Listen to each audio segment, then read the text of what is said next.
صلی اللہ علیہ وسلم فرمایا اللہ تعالیٰ نے کسی کو بادشاہ یا عمارت دی اور وہ اس حال میں مرے کہ اس نے اپنی رعیت کے ساتھ یا اپنے زیر تابع افراد کے ساتھ دھوکہ کیا ہو تو وہ جنت میں نہیں جائے گا۔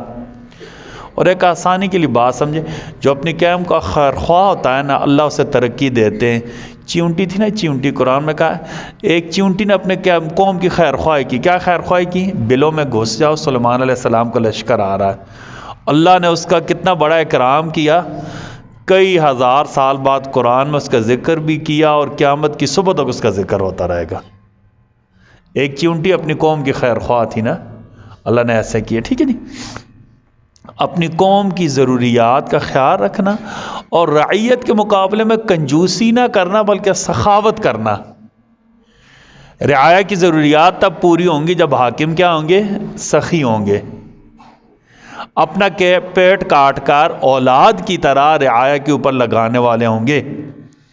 رعیت کے ساتھ نرمی کا معاملہ، عمومی معاملات میں نرمی کرنا، جہاں ضرورت ہو سختی، بڑائی نہ جتلانا، میں نے یہ کیا، میں نے یہ کیا، میں نے نہیں۔ یہ تو اللہ نے ذمہ داری دی ہے، اتنے لوگ میرے ذمہ ہیں، ٹھیک ہے۔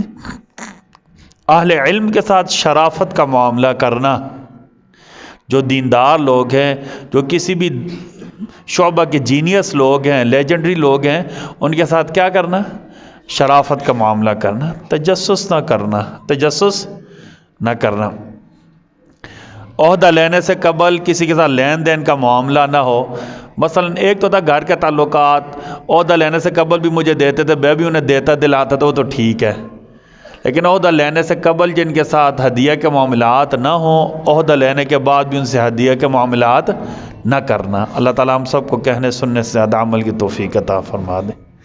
آپ سے گزارش ایک مرتبہ پھر خود بھی ٹائم نکال کر اپنی اولادوں کے لیے بھی ہمارا سیرت سٹڈی سرکل میں لازماً شرکت کریں، خصوصاً جو جوان بچے سن رہے ہیں وہ لازماً شرکت کریں، ٹھیک ہے۔